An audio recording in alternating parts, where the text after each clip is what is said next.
안녕하세요. 신우 때문에 결혼 생활에 종지부를 찍게 된 30대 여성입니다. 신혼 때부터 다른 사람도 아니고 대책 없는 신우 때문에 마음고생을 해왔는데 이번에 신우가 제대로 사고를 치면서 제 인생까지 비비꼬여 버렸어요. 누구 하나 저한테 제대로 사과하는 사람도 없고 속 터지네요. 남편하고는 지인의 소개로 만났습니다.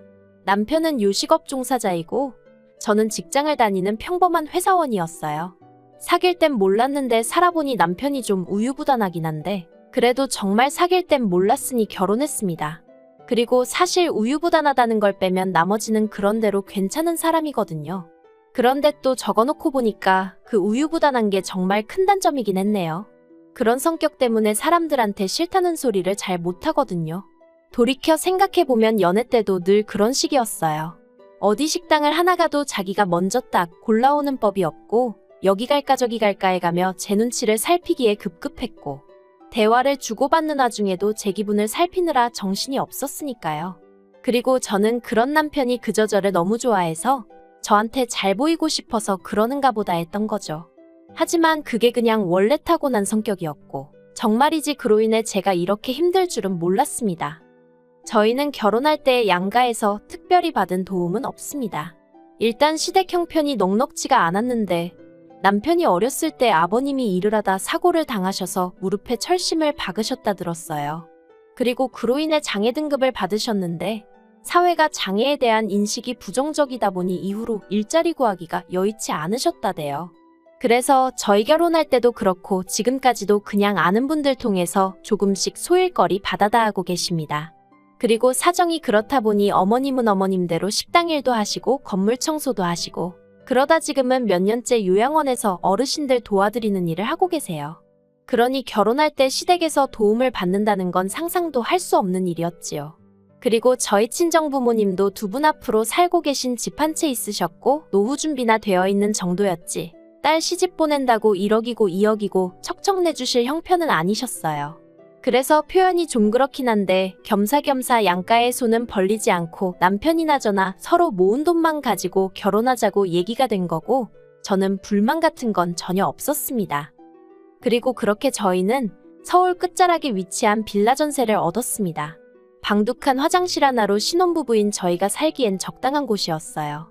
여담이지만 집들이 때 시부모님께선 방이 하나가 남는 거 아니냐며 여기 우리가 들어와서 살까 하는 농담을 하셨는데 순간 심장이 벌렁벌렁 거리더라고요. 실제로 아닌 게 아니라 저희 결혼할 때 합가는 어떻게 생각하는지 어머님이 두세 번 저를 떠보신 적도 있으셔서요. 나중에 덧붙이시기를 1,000원 한 장 못 보태주니 미안해서 집이라도 내어줄까 하는 마음에 하신 소리였다고는 했지만 저희 시부모님도 저희와 마찬가지로 방둑에 화장실 하나인 빌라에 살고 계셨으니 이러나 저러나 가당치도 않은 이야기였죠. 그런데 저희 집들이 때 오셔서 또 들어와서 살까 하시니 제가 깜짝 놀랄 수밖에 없었네요. 반면에 저희 친정부모님은 아무리 시작하는 신혼부부라지만 꽤나 속상해하셨어요. 이렇게 열악하게 시작할 줄 알았으면 대출을 받아서라도 얼마 해줄 걸 그랬나 싶기도 하시다며. 아무튼 그래도 저희 두 사람 사이에는 별다른 문제가 없었기에 부족한 환경이었어도 알콩달콩 재미지게 살았습니다. 그러다 조금씩 불협화음이 나오기 시작한 건 남편의 하나뿐인 여동생인 신우가 시집을 가겠다며 남자를 데려오면서부터였죠. 저희 신우에 대해서 어디서부터 어떻게 이야기를 해야 하나 싶은데 단도직입적으로 말해서 저에게 만약 남동생이 있다면 적어도 신우 같은 여자는 안 만나길 바랬을 것 같아요. 일단 저희 신우는 인물은 나쁘지 않아요. 아주 절세미인은 아니어도 동글동글하니 귀엽게 생겼다고 해야 할지. 그런데 문제는 노는 걸 엄청 좋아했어요. 남녀 가릴 것 없이 처음 본 사람하고도 밤늦게까지 어울리는 건 기본이고 술을 또 너무 좋아해서 인사불성이 되어 남편에게 연락을 해오는 경우도 허다했죠. 한 번은 시댁에서 1시간도 넘게 떨어진 경찰서에서 연락이 와서는 신우가 길가에 쓰러져 있다길래 제발 택시에 태워보내달라고 간곡히 부탁을 드린 적도 있다니까요. 그리고 그렇다 보니 성실하게 사회생활을 하지 못했습니다. 지각과 무단결근을 일삼다 보니 한 회사에서 거의 6개월 이상 버티지를 못하는 듯 했죠. 하지만 까놓고 말해서 저랑 피 한 방울 안 섞였는데 제가 뭐라고 한들 제 말을 들어먹겠어요? 그냥 속으로 한심하다 어쩌려고 저러나 하고 혀만 찰 수밖에 없었네요. 그런데 그런 신우가 시집을 가겠다니, 그런 신우여도 좋다는 남자가 있다니? 표현이 웃긴데 집신도 짝이 있다더니 정말이구나 싶더라니까요. 그리고 그렇게 온 가족이 축제 분위기로 들떠있는 와중에 저는 문득 신우가 모아둔 결혼 자금은 좀 있나 하는 생각이 들었습니다.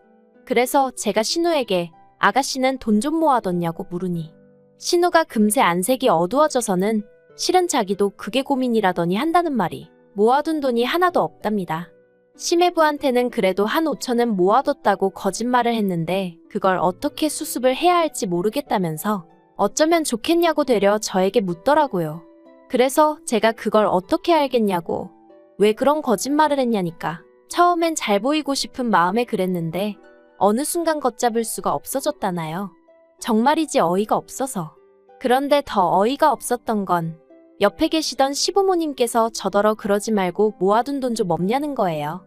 결혼한 지 2년밖에 되지 않은 시점이었고 결혼할 때 서로 있는 돈 없는 돈 싹싹 긁어서 전세를 구했는데 모아둔 돈이 있으면 얼마나 있었겠어요.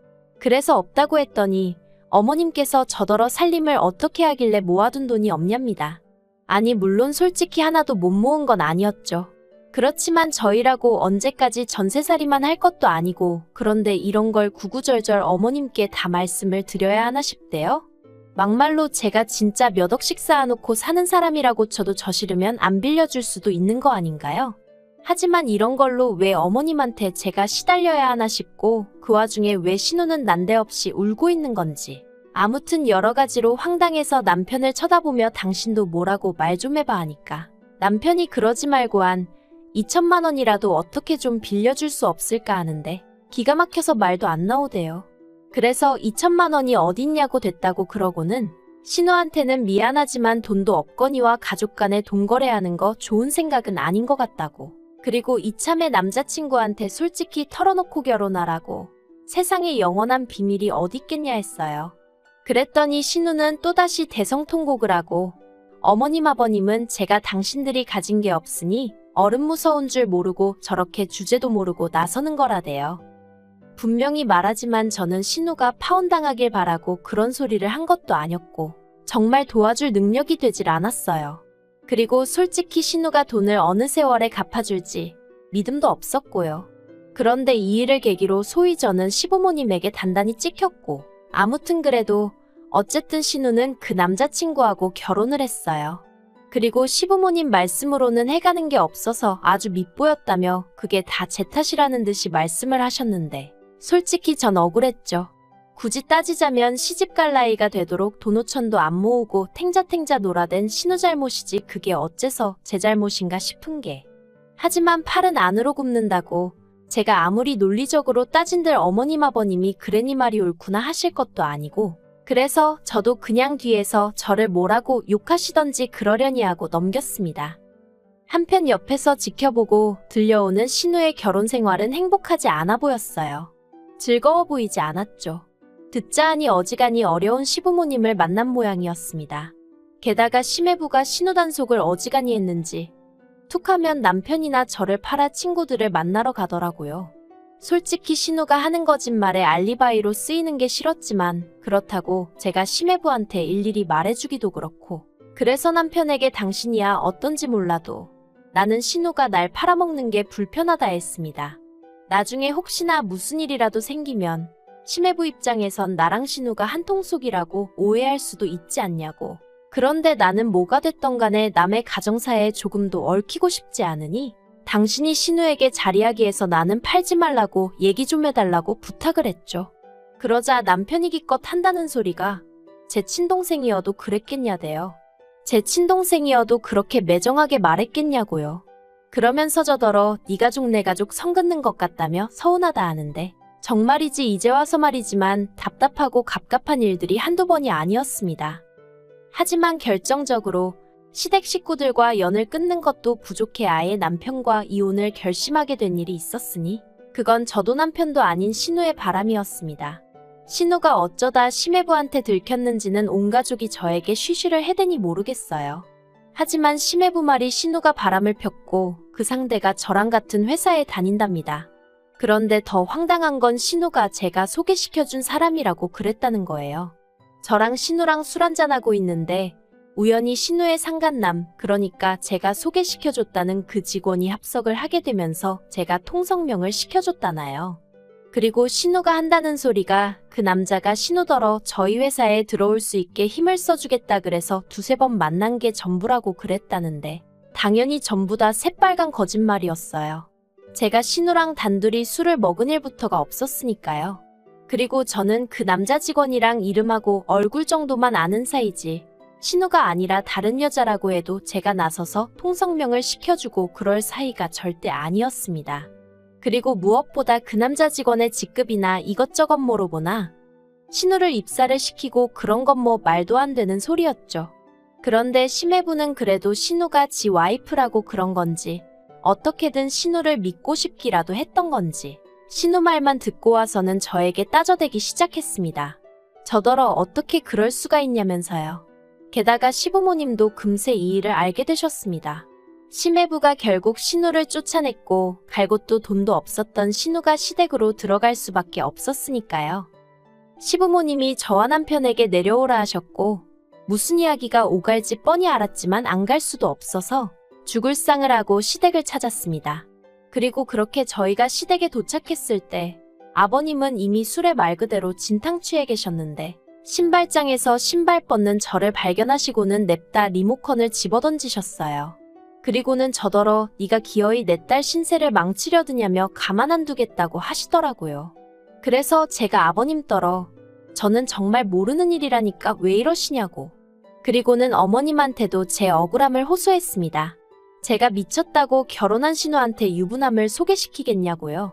하지만 어머님께서 기껏 하신다는 말씀이 내 딸이 너보다 이쁘고 시집도 잘 갔다 싶으니까 셈이 나서 그런 거 아니냐입니다. 웃겼어요.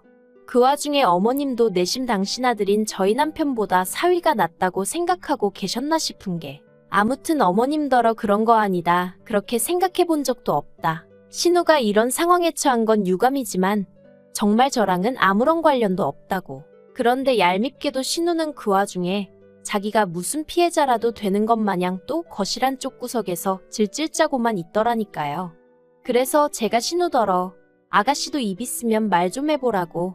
아가씨랑 나랑 언제 단둘이 술을 먹었고 그 직원도 지금 이혼당하게 생겼는데 알긴 하냐 했죠. 심지어 그 직원은 애도 있는데 그 직원 와이프가 2번의 유산 끝에 정말 힘들게 얻은 아이였거든요. 그런데 지금 그런 가정을 깨뜨린 거라고 소리를 질렀더니 신우가 한다는 말이 기억이 안 난답니다. 자긴 아무것도 모른다나요. 그래서 도저히 안 되겠다고 3자 대면 하자고 했습니다. 신우랑 그 직원이랑 저 셋이서 만나서 어떻게 된 건지 확인 좀 해보자고요. 그리고 결론부터 말하자면 결국 제가 제 핸드폰 내역이며 신용카드 내역이며 줄줄이 뽑아다 시부모님과 심해부 코앞에 들이밀고 나서야 제 결백을 인정받았습니다. 다시 말해 신우가 거짓말을 했다는 걸 모두가 알게 된 거죠. 그리고는 그 일로 심해부는 더 큰 충격을 받은 듯 했습니다. 왜냐하면 그 둘이 만난 게 인터넷 채팅을 통해서였고 그 남자가 처음이 아니었다는 것도 알게 되었으니까요. 심해부는 결국 신우에게 이혼을 요구했고 몸만 나가라고 했답니다. 위자료를 받아내고 싶은 마음이 굴뚝 같지만 어차피 신우나 저희 시댁 형편을 심해부도 뻔히 알고 있었으니 그냥 시끄럽게 일 키우지 말고 신우더러 너만 나가면 된다고 했다나요. 그리고 이 일로 신우랑 시부모님은 또 한 번 저를 원망하기 시작했습니다. 신우가 쫓겨난 게 저 때문이라면서 오해 좀 받으면 어떠냐고 막말로 적어도 저는 쫓겨날 건 아니지 않냐면서 사람들이 어쩌면 다들 자기 편한 대로만 생각을 하는지 어이가 없더라니까요. 그런데 그런 와중에 저는 낯선 번호로 전화를 받았는데 그 직원 와이프였습니다. 짜증나게 한다는 소리가 제가 소개시켜준 거냐는 거예요. 이땐 정말이지. 솔직히 그 와이프도 어떻게 보면 불쌍한 피해자인 건데 저도 저대로 계속 시달리던 중이라서 말이 곱게 안 나가더라고요. 그래서 한 번만 더 제대로 확인도 안 해보고 헛소리하면 명예훼손으로 고소하겠다고 엄포를 놨습니다. 그리고 나한테 이럴 게 아니라 상간녀 소송을 하든 뭐라든 당신도 당신 할 일을 하라고 했죠. 그리고 결국 이 일은 제 결혼 생활에까지 영향을 미쳐 저희 부부 또한 이혼 이야기가 나왔습니다. 정확히 말하자면 제가 먼저 남편에게 이혼 이야기를 꺼냈어요. 이 집안에서 내 편은 하나도 없다. 당신마저 당신 동생이 불쌍해서 어쩔 줄을 몰라 하지 않냐고요. 그러니 이쯤에서 나는 놔달라고 했습니다. 시부모님하고 당신하고 신우하고 넷이 똘똘 뭉쳐 한번 잘 살아보라고. 나는 그만 빠져주겠다고요. 그런데 어이없게도 제가 모든 걸 자포자기하는 심정으로 이혼 이야기를 꺼냈더니 남편이 자기가 미안하다면서 한 번만 더 기회를 주면 안 되겠냐대요. 자기도 그렇고 시부모님도 그렇고 신우가 원래 거짓말도 잘하고 그러는 거 다 알고 있었는데 그래도 용케 좋은 남자 만나서 결혼도 했고 그렇다 보니 어떻게든 그 결혼이 깨지지 않았으면 해서 차라리 신우 말을 믿어주고 싶었다나 어쨌다나요. 황당해서 처음엔 뭐라고 말도 제대로 안 나왔어요. 100번 양보해서 피는 물보다 진하다고 신우를 지켜주고 싶어 그랬다? 이해할 수 있다 쳐요. 하지만 저는 무슨 죄냐고요. 그리고 이번에 그냥 이렇게 넘어갔다가 막말로 이런 일이 또 있지 말란 법이라도 있나요? 그리고 지금은 애도 없지만 애까지 생긴 마당에 제가 이런 일을 또 겪는다고 생각하면 그땐 정말 이혼하기도 쉽지 않을 거고 제 억울한 마음은 누가 알아주냔 말이죠.